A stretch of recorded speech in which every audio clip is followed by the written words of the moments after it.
বিয়ে নিয়ে আমাদের অনেক দিন থেকে অনেক রকমের প্ল্যান ছিল, জানো তো। সমস্ত প্ল্যানে এক নিমেষে একটা দমকা হাওয়া এসে সমস্ত কিছু বানচার করে দিয়ে গেছে।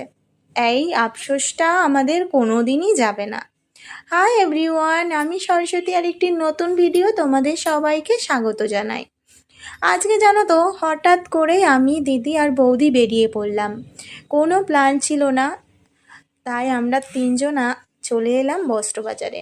সাথে ছিল দিয়া আর অদ্রিজা। অদ্রিজার পছন্দ ছিল লেহেঙ্গা, কিন্তু ওর একদমই এই লেহেঙ্গাগুলো পছন্দ হচ্ছিল না।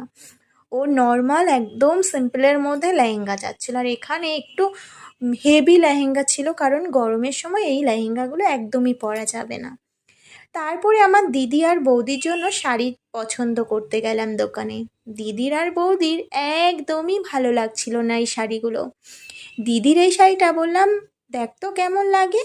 দিদি একটু গায়ে দিয়ে দেখলো, দিদি বলছে আমার ভালো লাগছে না। তারপর বললাম চল, এত দোকান দেখি তো আমার শাড়ি একটাও পছন্দ হয় কি না।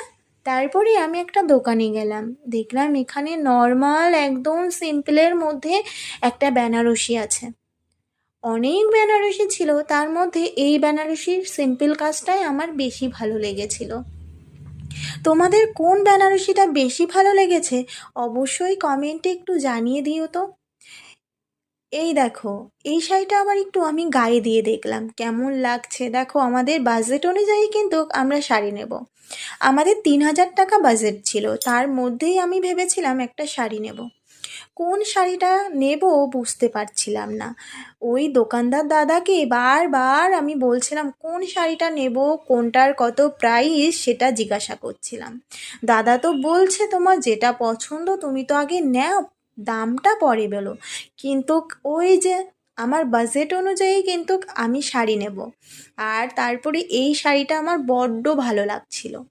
এর জন্য আমি ভালো করে চেক করে দেখলাম। দেখো, বিয়ের শাড়ি তো, যদি একটু খুঁত বেরোয় অনেকে অনেক কথা বলবে, এর জন্য ফাইনালি আমি এই শাড়িটা নিয়ে নিলাম। আমার বৌদিও বললো আমি একটা বেনারসি নেব, নিয়ে সেখান থেকে আমরা বেরিয়ে এলাম নিচের তলায়।